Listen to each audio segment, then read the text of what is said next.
It's wacky time with this wacky guy on Amigos, episode 383.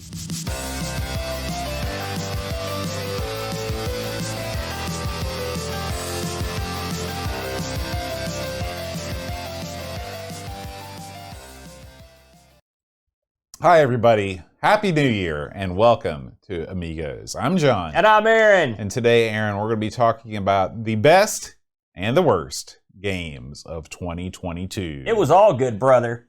Was it? No, it was horrible. A lot of it was bad. You know, before we get into it, the festivities, though, Aaron, we do have a card that we received in the mail. This is sort of a Christmas tradition. Dear Amigos, wish you all a Merry Christmas and a Happy New Year. Thanks so much for all the great shows in 2022. You are the best. Season's greetings to you and yours from Jonas from O'Brien's Retro and Vintage. Thank you, Jonas. Such a nice guy. One of our long-time listeners, probably one of the longest-time listeners. I think, was he the first listener we ever heard from? He's got to be one of the first couple we ever heard anything from. Yeah. So, yeah, that's great. Where's his shop at again? He's over in Norway. There you go. Over in Norge. When are we going to get over there to see that bad boy? I'm hoping to go next summer. Yeah, that'd be great. Yeah. So, here we are, Boat. It's the end of the year. Mm-hmm. We do our usual end of the year spectacular. Your thoughts, just overall. What did you think this past year? Not Amigos, just in life, in the world. Give us your world view. I think 2022, on the whole, I feel like was good. Yeah. It was good. It was a good year. It was better than 2021 and better than 2020. I think coming out of the COVID thing, we're not fully out of it, but more out of it. I had a better year personally than in 2022. We had a good boat fest, a good time. Yeah. Amigathon, of course, did well. So I feel like the shows were all, okay. Yeah. Good. That's my assessment. How about you, man? I would be along the similar lines. It was good to be able to get out of the house a little bit, stretch your legs, get back into things. The fact that we got to do that, the wrestling was a lot of fun this year. That's right. Wrestling was a new thing. For me, you, and Hose, it was fun to do that. It was fun to get to go up to the river and do stuff up there. So, I can't complain. The world, I listen to a lot of these old radio shows, and world politics and crazy disasters, they come and go, and you go back to the 50s and listen to them, or the 70s, it always sounds like cataclysmic end of the world events, but thankfully these things come and go, and so hopefully if you had a good year, it keeps coming, and if you had a bad year, it starts going. That's the way I look at it. That's right. Well, Aaron, before we jump into the best and the worst, we're not going to do a normal news segment, but there is a quasi-breaking news story that we'd like to share. We'd like to give our condolences and take a moment to remember Archer Maclean, who sadly passed away this past week. We know Archer, not personally, but we know his work from so many games, including, of course, International Karate Plus, Drop Zone, and Archer Maclean's series of pool games, including Jimmy White's Snooker and the arcade pool. Yeah, it's funny. I was just playing one of his games in IK Plus on stream Thursday, and it's funny. I've never been a big fan of that game, as you know. The third player I always thought was weird to me, but I had more fun playing it this time than I've ever had. And I thought to myself, maybe I have missed the bus on this a little bit. And then I hear the news. I'm just like, this is horrible and devastating. He was not that old. I believe he was like 60, something like that. It's a tragedy. And he's one of these guys, you've got certain guys that come around and they get that name for doing this great stuff. And the fact that their name's on the box or whatever, just alone getting that privilege is a rare thing for a programmer to get, and so it's not like this guy put out duds either. It was like hit after hit. A lot of good stuff. Like I said, I don't know him personally, but people have deep affection for him, and I know for his games, I've always been pleased with him. I think he was a very talented guy, and it's a tragedy. And our condolences to the wife and family and kids and everybody else. Hopefully, it was a peaceful go. I don't know how it went down. Yeah. All right, and so we leave our melancholy happy trails and get back into lighthearted levity because it's time for our annual Amiga predictions for 2022 or 2023. So you're ready to go with some Amiga predictions here? I've got the hat on, man. I see the hat is here. So I'm ready. Now, are we allowed to talk about last year's predictions before you get into this? Yeah. Do you have a format here, or are we just going to go crazy? Yeah. So last year's predictions, all yours were wrong and all mine were right. Well, I haven't gone through lots and lots of old shows. I did go through last year's show a little bit. Oh, I might have to leave. And we talked a lot about the A500 Mini last year. That was the new hotness last year, if you'll recall. It was coming out. And we talked about, because this is when you famously stated that you would see A500 Minis, and I believe Stone and Thomas was one, and also Thursday Morning or whatever that story is, stupidly. And then at some point you said, no, we'll never see them in stores. Now, I've never seen them in stores, but they're widely available here in the States, and Amazon's as good as a store. So I'm going to call that a hit. I mean, they did get here. They did get over. I knew that we would never see them in GameStop. That's it. There's a line in the sand between what we call mass market gaming appeal and what we don't. And in Europe and in the UK, I bet you can go down to your Boots or your WH Smith, any of those places, and there's Amiga 500s just everywhere. But here, it's possible that at some point in the future, we'll get a shipment in, when the price gets low enough. Because a lot of times, we just have to wait for the price to reach a certain threshold. We see this a lot with the little mini arcade machines. You start seeing those at Walmart and places when they get down to about $20. Yeah. Just remember they were closing out the PlayStation Minis, and they were super cheap. I bought 2 of them. Yeah, good move. Because I got one, use one all the time. Now, I will say, have you seen the C64 locally for sale anywhere? The mini one? The C64, the small one. I think that I have seen that somewhere. The reason I mention it is I was gifted the C64 for Christmas this year. Yeah. And a joystick. The Chud got me one, Chad. Really? Yeah, he did. And he bought them locally in Columbus. Yeah. At the whatever that Micro Center. Micro Center. He goes up there with Elliot all the time. I've heard that. And so, which is a nice gift. And I thank you, Chad, because I have some fun with that. And I wonder if a place like that, of course, West Virginia is so backwards when it comes to technology stores. Some place like that, I could conceivably see them having. It will be interesting. I'll have to keep an eye, because normally they'll post things like that on Slick Deals and stuff whenever they make an appearance. So if it was going to show up, it would show up in Micro Center. And I will say that I'm on the A500 Mini Facebook group and also the Mini Amiga Facebook group, and I saw a ton of people got those for gifts this year. Now, I don't know if the price dropped, because we both agreed those things came in probably $50 too high at the minimum. But those coming down into the C64 level of sales, then you got something there. Right. That would be great little gifts. Well, now, Aaron, they were talking about this in the chat. This is official prediction time. Yeah. Do you see the release, or no, let's back up. Do you see the announcement of the Amiga 500 or the A500 Maxi? It's sort of already been announced, sort of. Okay. Tell me more. I think I saw an ad of the Maxi, sort of like they did the Mini, where it's just like the shaded thing. Seems like I saw that a while back. It could have been something I mocked up. With all that said, I do see the release of that. It would not surprise me if it happened at the end of this coming year, 2023. That's would be in line with what they normally would do. With the DC64 Mini. I can tell you, having to kick the tires, I spent a good part of my time off messing with the A500 Mini, and with the proper adjustments made to it, it's a great little fun device that's useful. That has a lot of useful properties to it. So would the Maxi be the same? Yeah, I think it would be probably a pretty good get. The price worries me, because I think they'd go bonkers with the price. If they charge $170 or whatever for the Mini, God only knows what and the thing is, you can get a Amiga, you can still get an Amiga like a 500 somewhere in the ballpark for a couple $100 if you look around. And so then are you going to buy the fake Amiga for more than the real Amiga? Well, one of the advantages of the fake Amiga is that it's guaranteed to work when you power it on. And when you buy your $100 A500, there's a chance that something might be amiss. Yeah, but which one's going to go up in value? Which one's not? I mean, that's the thing. The A500 Maxi is never going to be worth more than it is when you buy it. Well, if you're buying something for investment purposes, I think you've got a point. Yeah, I mean, and so don't get me wrong.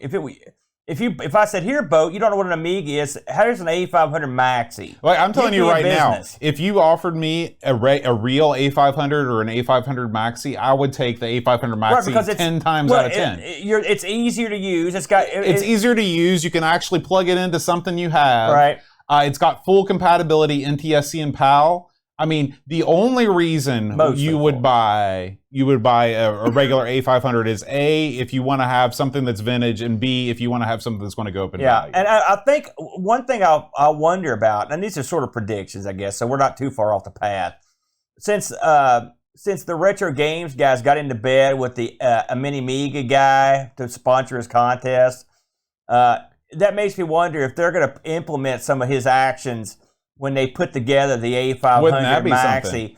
I mean, you couldn't go in there and put the whole slate of software he's got on there because it's got everything. Right. But you could certainly take what he did and use that as the basis, and it'd be the way to go. Yeah, and you'd be doing some residuals then too. Listen, no, but I'd be bare with my hand out just in case. Don't worry about that. Now, with all that said, Maxi and Mini aside, do you have any predictions for the coming year? You're the Swami. I do. I think this year we are going to see, for the first time since the great Bomberman controversy of 1996, a major software development house go after one of these Amy Cami Game Jam games.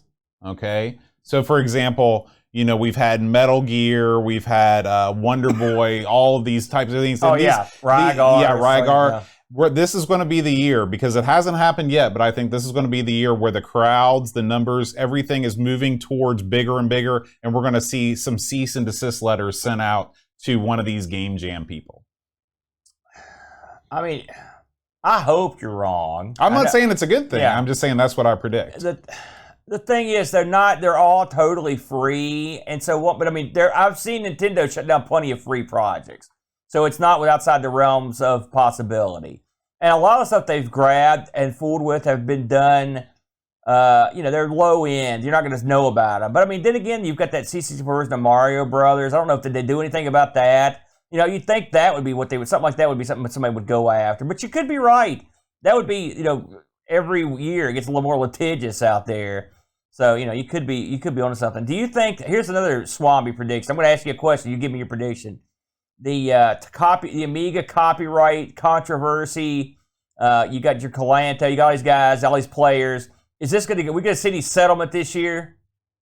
Does anyone even care about that anymore? That's two predictions. I don't think so. I don't think we're going to ever see a resolution to that. Yeah. I'm going to, Mike from Cluanto is going to be at Amiga Ireland. I'm sure I'm going to sit down and talk to him. And if there's any new news to report, I will let you know.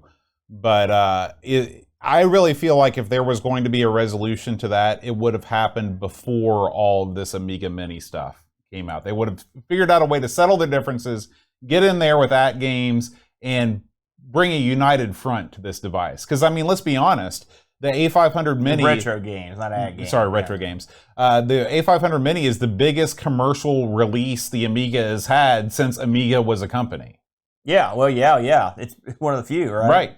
Right. So, yeah, you might be onto something there, Bo. Do you have any other predictions you want to spout out to people? No. I'm good. This year's Amiga 2022 games, best and worst.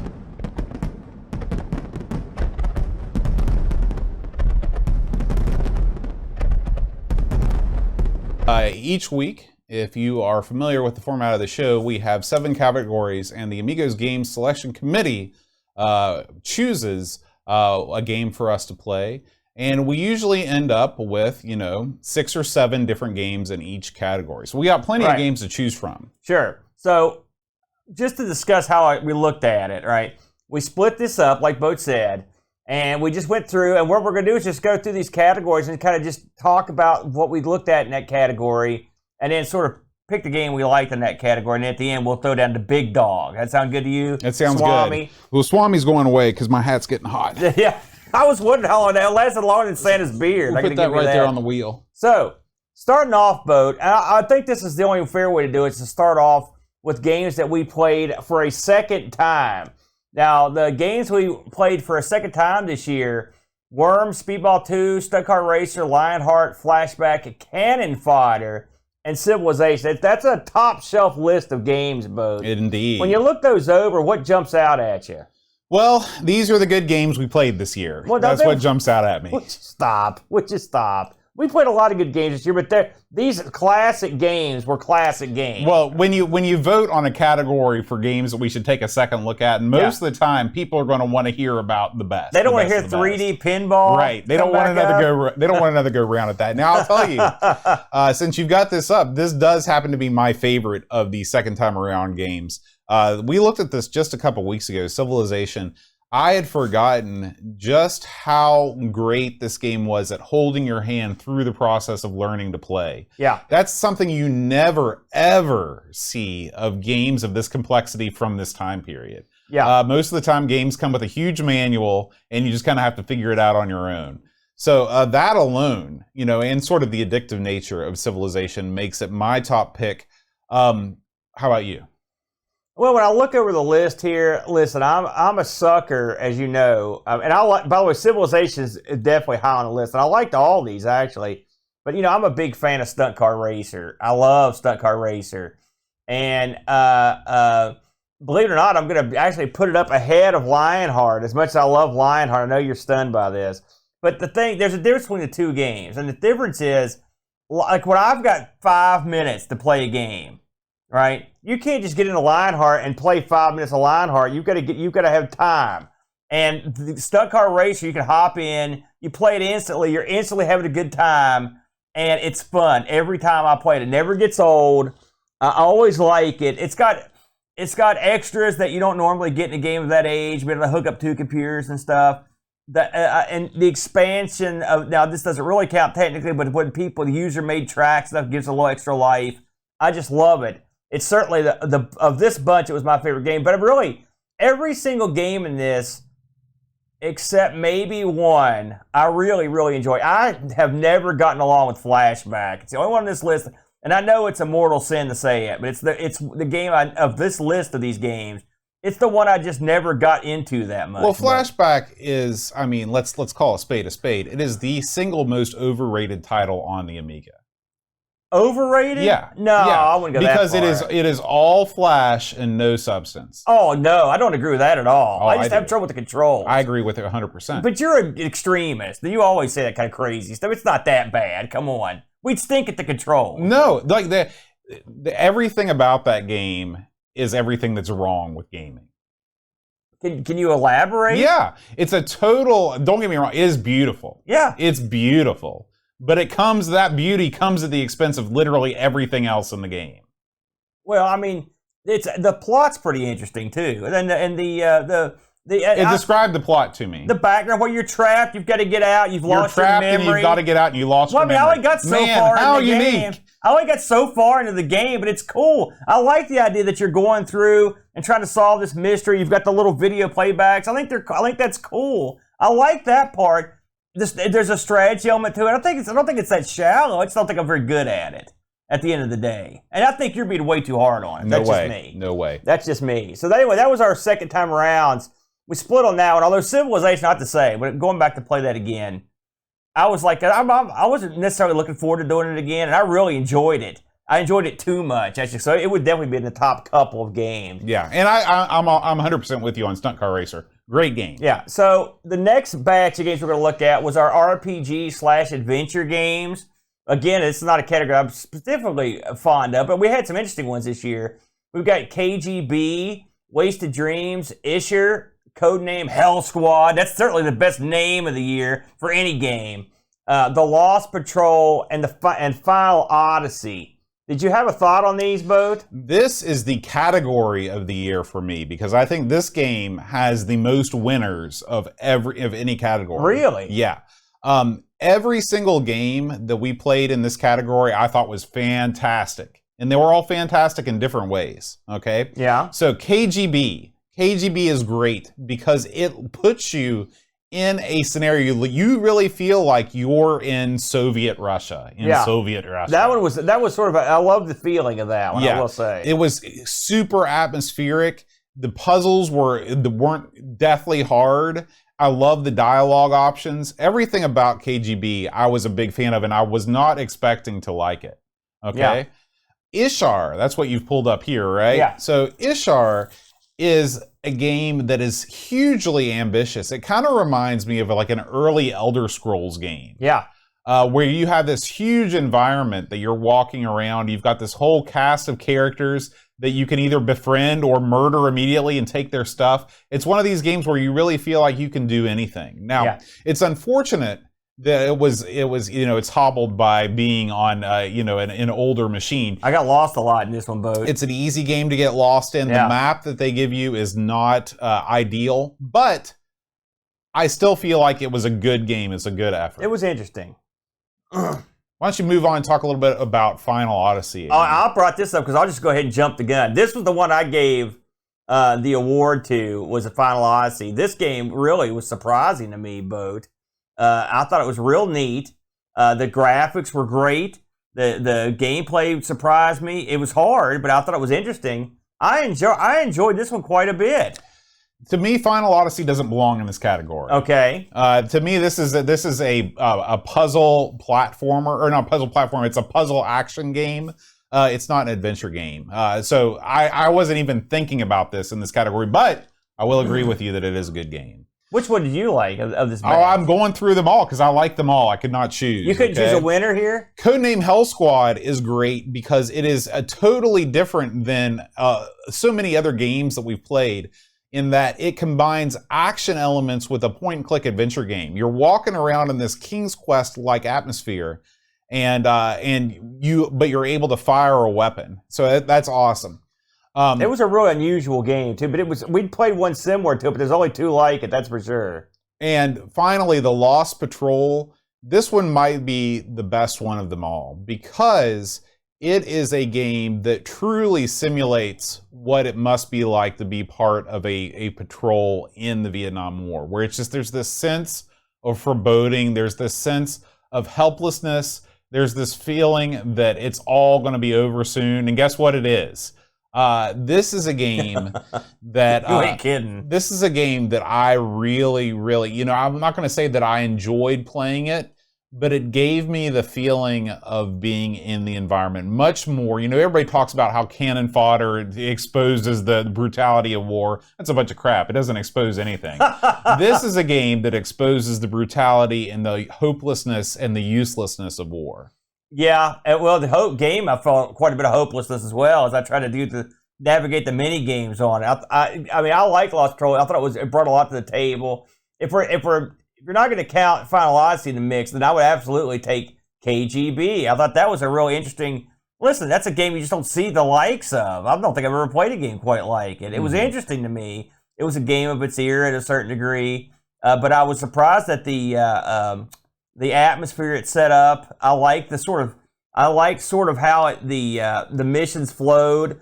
Again, it's not a game that I got super far in, but I got far enough into it to understand what was going on, and I enjoyed it. I like that they put the extra time into it. The characters looked cool. I like games like that. I think that all of the games in this category, everybody put everything they had into them. Yeah. And that means a lot. Yeah, we got lucky on that. I will say, of all the categories, I think you mentioned this might be the best one.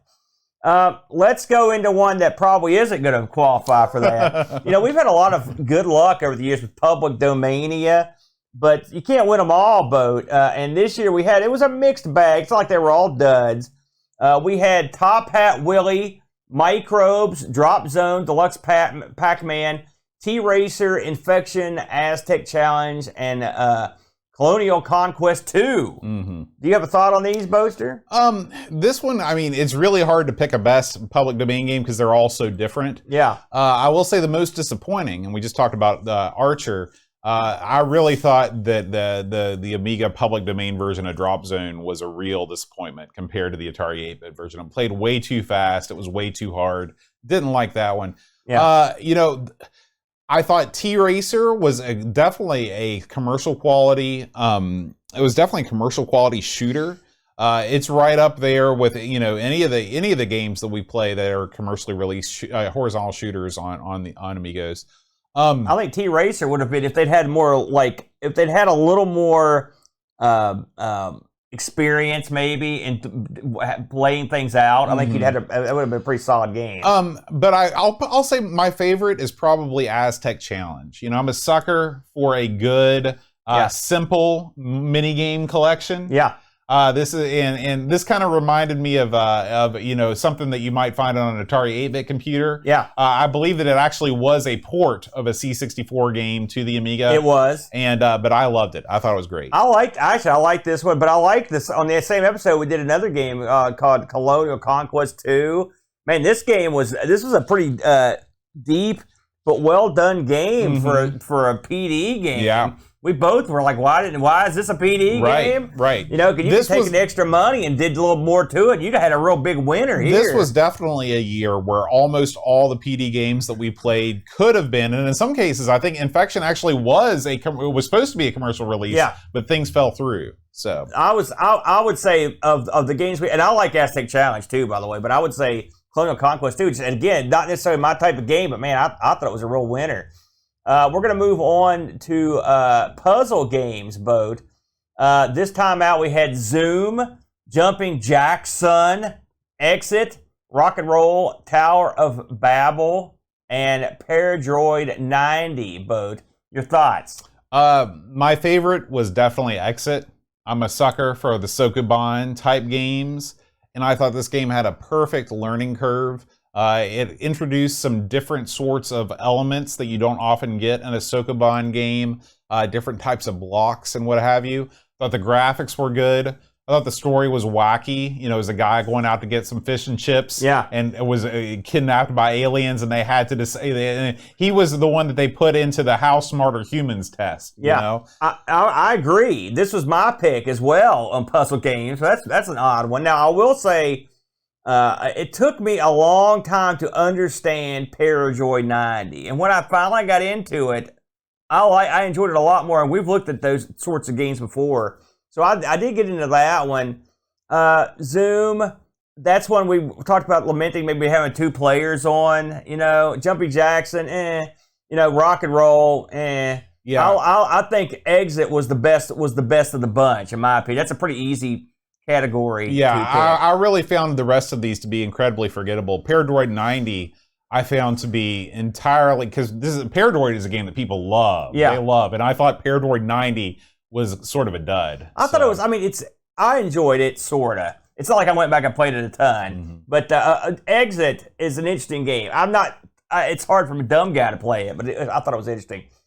So we've got platform games, Boat's favorite category on the Amiga, and we've got some top shelf matchups here. We've got the Adventures of Norris, Odyssey, Yolanda, Bomb Jack, Nicky Boom, and Wackus the Detective, which I didn't get to play Wackus. That's one you and Brent did. Any thoughts on the platform category, Bo? I'm going to go with Nicky Boom because he is absolutely the most demented looking mascot platformer that the Amiga has come up with. Yeah, he looks dumb, Bo. I played a little bit more Nicky Boom today. Yeah. And you look at his sort of clownish demeanor. He's sort of tubby. And he's got weird face paint on. Yeah. He just like you couldn't come up. He walks like I don't know, he's way arched back. Yeah, he's sort of an inverse hunchback. Yeah. Can you have that? So he's a fat guy.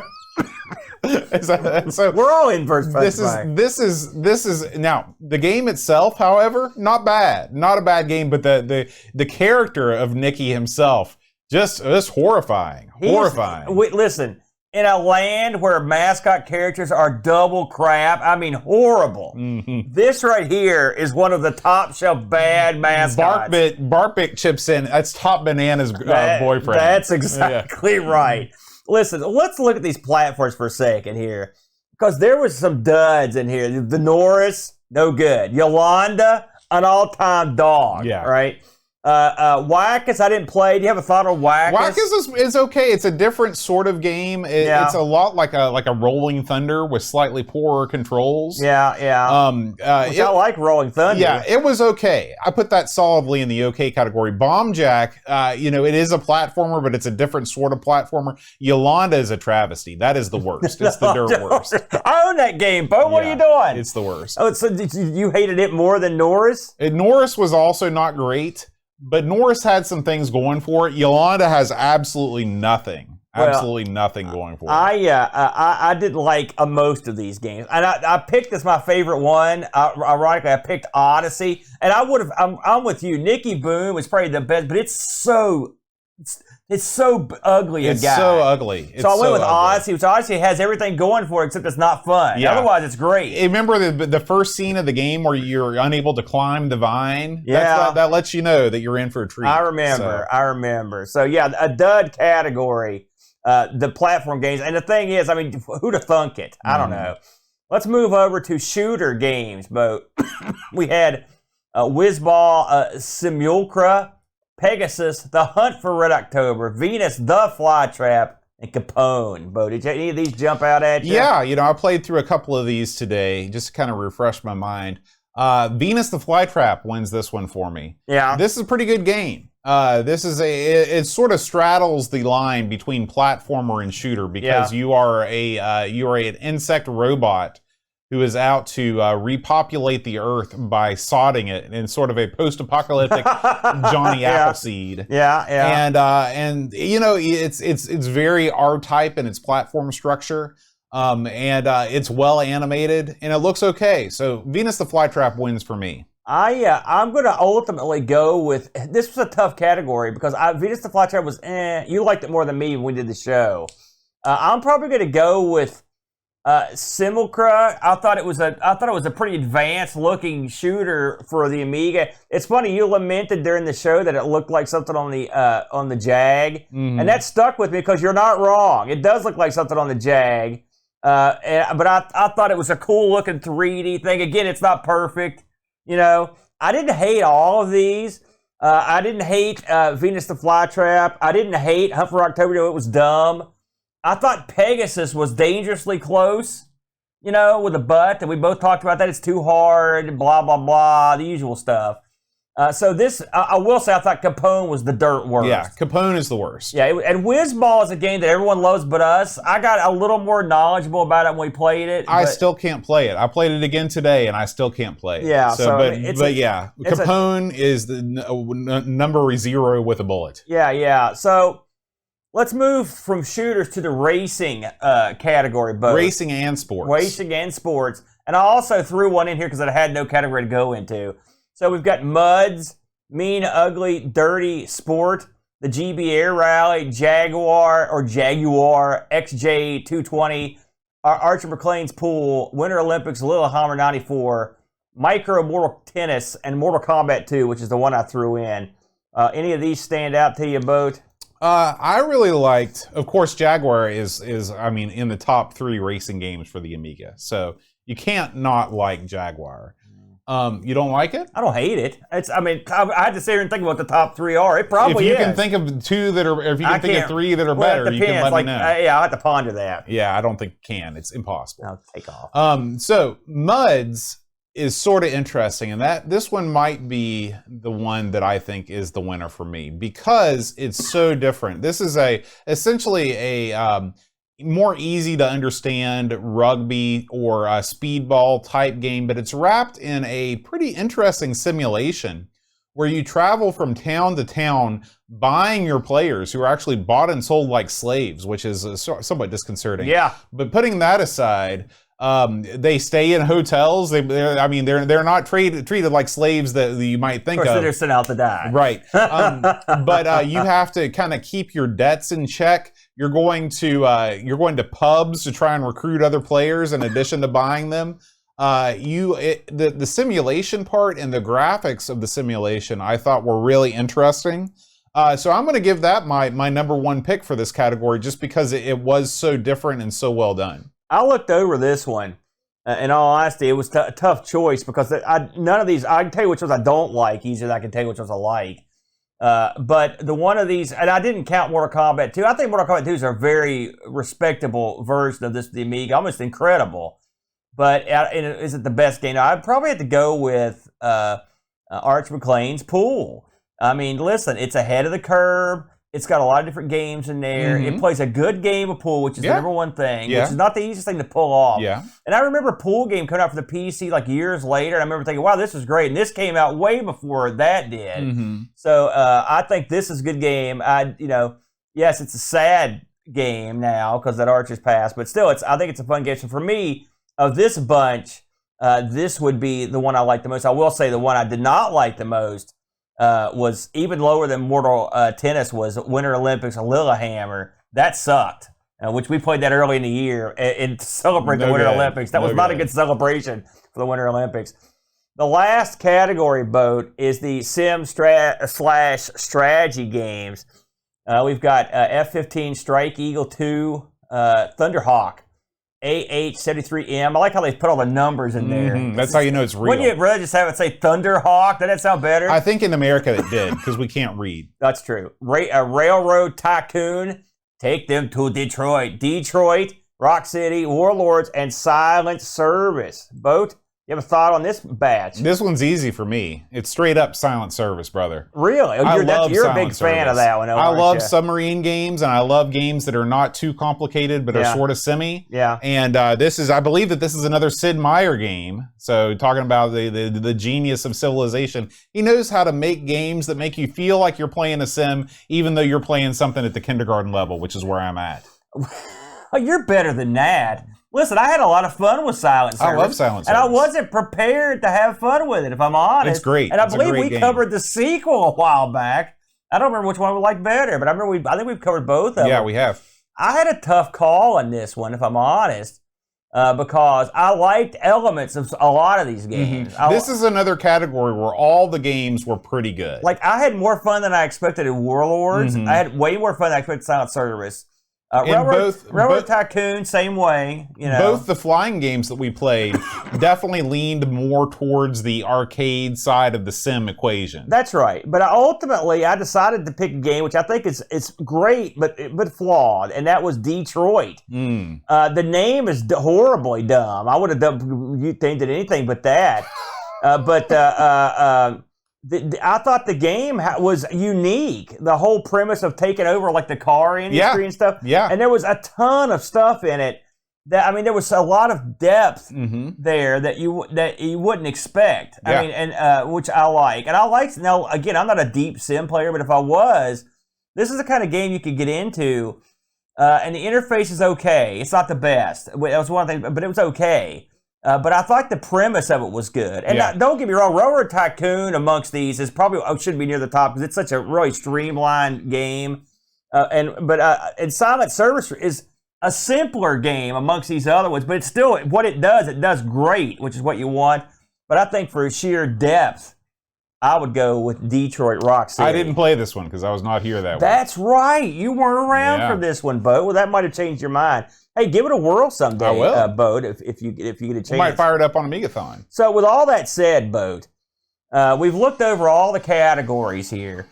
Did you have a game, looking over all these, so we've got a big list in front of us here, looking over all these categories, which one of these do you think was the biggest dud in all of the games we played? Oh, Yolanda. It's not even Yolanda, the biggest dud of the year. It's the worst. Can you explain yourself, Boat? Because it's not a game. It's not a game. There's nothing fun or interesting or unique about it. Well, I mean, I will say, I know a lot of people hate Yolanda, and I did not hate it as much as, it's poorly done. There's nothing good about it. It's a dud. It's a dud game. It's a dud game of the highest caliber, but there is an aspect to a game like this that's so hard and poorly done that there is a part of it that is kind of interesting to play it. I know it doesn't make any sense. I didn't hate this one the worst. Okay, what's your worst? Then we played a lot of bad ones this year. Capone was really bad. That one's in the running. A couple of the public domainian ones weren't that good either. We're not counting the second look games, right? In terms of our Would you put a second look game as in a worst category? Lionheart's pretty bad. Oh, take off. You're just saying that to anger me, and I'm gonna let it slide. Anyway, I would probably, of all these games, I would probably say that my least favorite was Capone. I thought it was garbage. I mean, as a garbage game. Mm-hmm. It's funny that the game you picked as the best platformer. It's so disturbing that it would almost, but it's too good to make the list. But I would say that was bad. But I think that one was really, really bad. I think the idea that it's a gun game is all it had going for it. They put minimal effort. I also want to special mention the Winter Olympics, Lillehammer '94. Not good. They took a genre of games that was established and fun and had been fun for years, and they screwed it up. Mm-hmm. And one would wonder, how do you do that? I don't know how you do something that's stupid, but they managed to pull it off. So we would say, for you, your worst game, Yolanda, I don't think anybody's going to argue with that. I'm going to say Capone. Now, what would you pick as your favorite game we played in 2022? Boy, this is a really, really tough choice. Yeah. None of these games that we played this year are going to be in my all-time favorites, but there are a lot of games that we played that are right under there. And I'm going to say that my game of the year is probably going to be KGB. Okay, wow. Okay, yeah. I didn't expect that. Why is this the game of the year? Because, when you play a point-and-click adventure game, you want to be immersed into a world that is interesting, that's full of interesting characters, and has a story that you can identify with. Yeah. And in a lot of these games that we play, a lot of the Delphine games and things like Future War and stuff like that, there are always these convoluted sci-fi stories that are set in the far-flung future.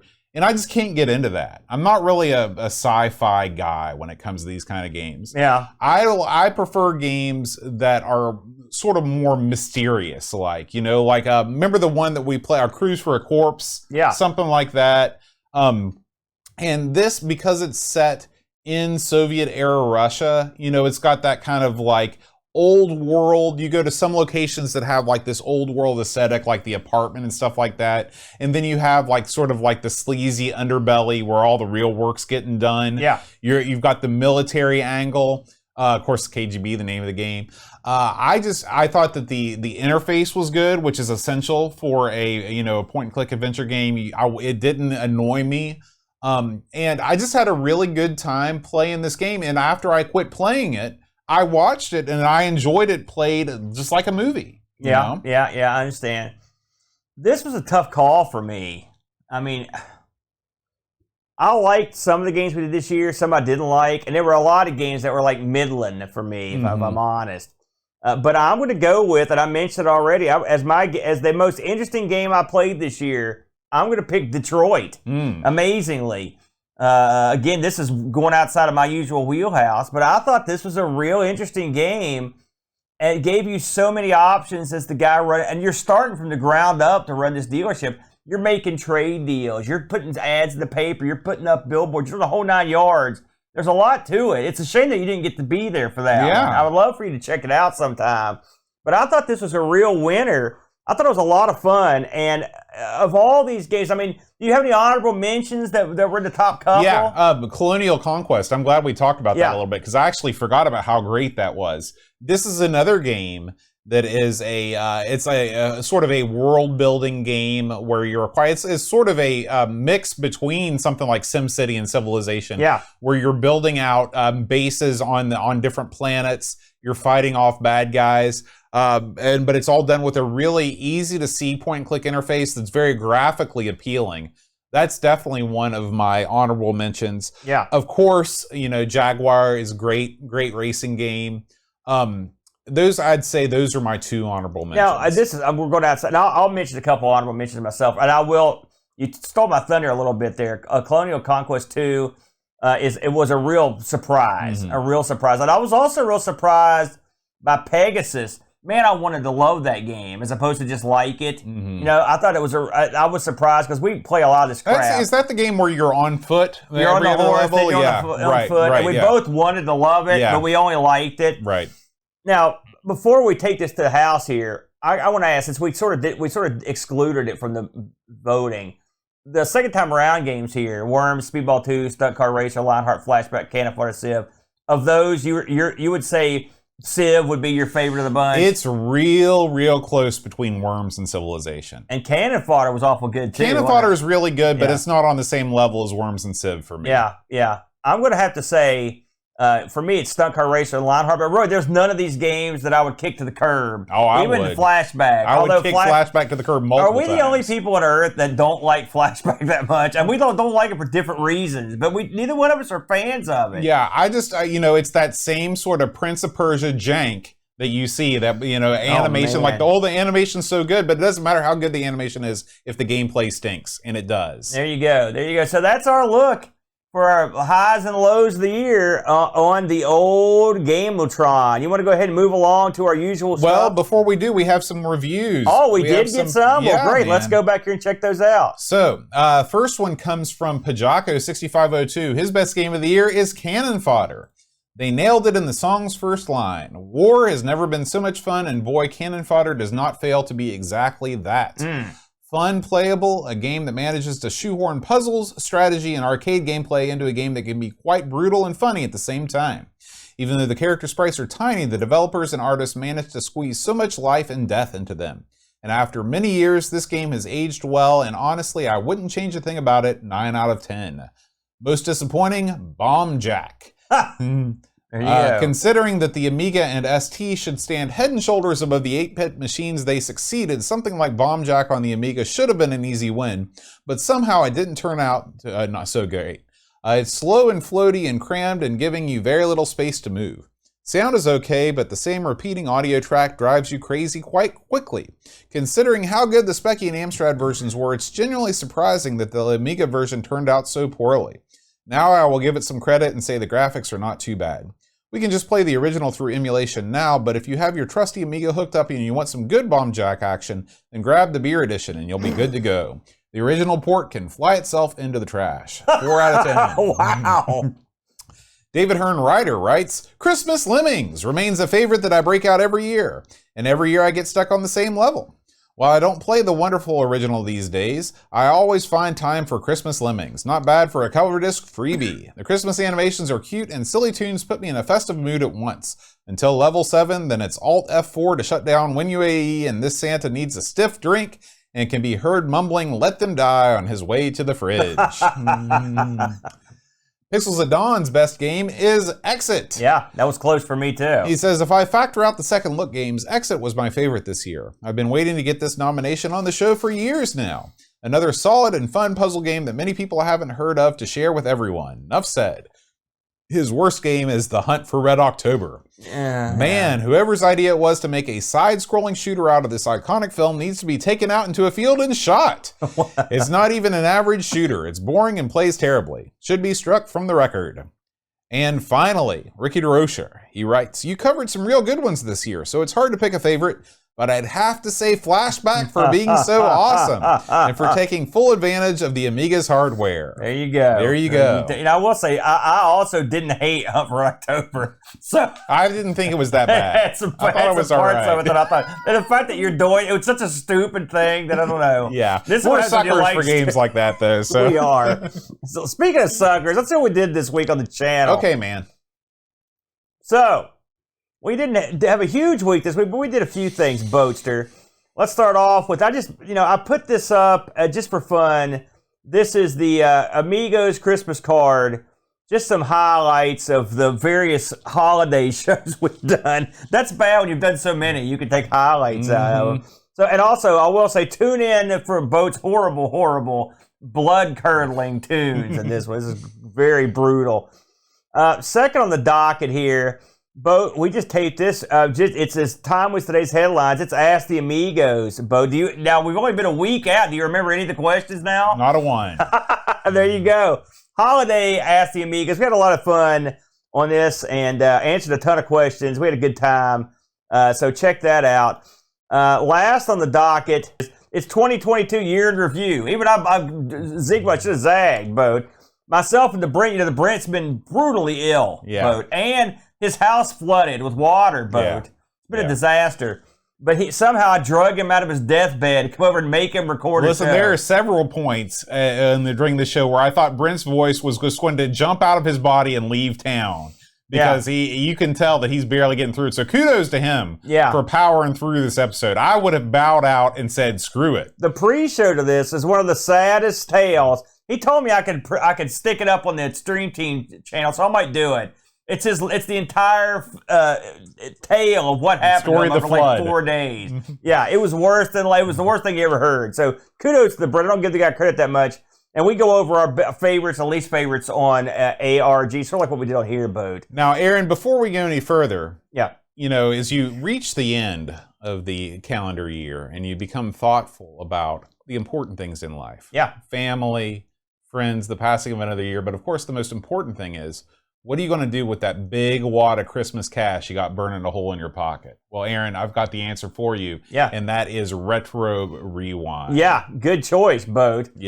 So head on over to RetroRewind.ca and load yourself up with any sort of peripherals, diagnostic equipment, or extra chips that you might need for your Commodore Amiga computer, your Candy Cocoa, or any of your favorite Commodore computers, all the way down to the old +4.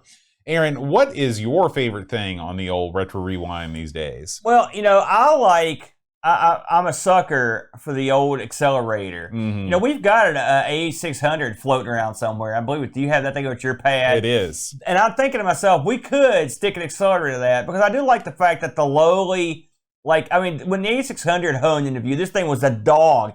Nobody wanted this dog. It was a chopped up A500 that's a crap, man. No good. Zero good.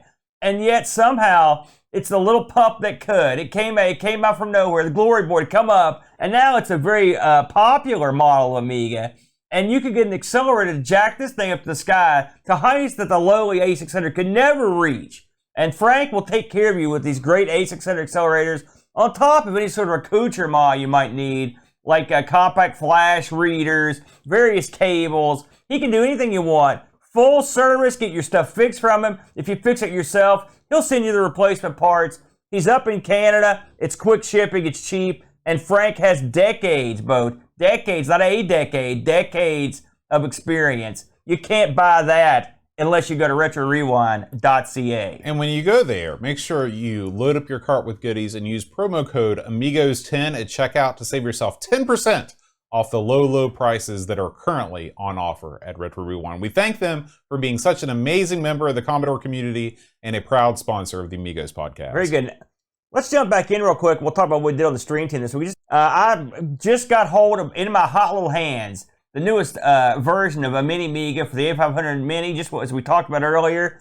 Amy Jimmy set me up, and I got on here and played a crap load of A500 Mini games just to kick the tires on this thing to see if it was any good.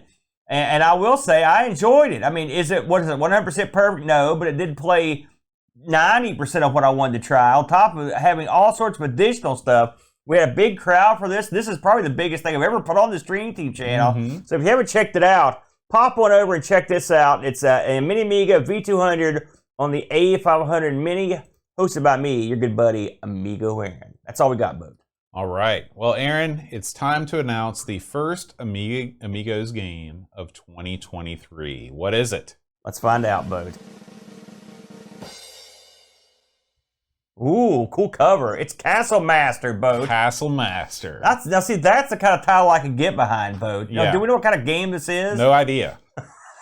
There you go. So we're gonna hobble into 2023 just like we did in 2022. That's our way. That's our way. So as we leave you, we wish you a very, very merry, happy New Year, and we hope that your 2023 is amazingly great. And as always, we will see you next time, and until then, adios.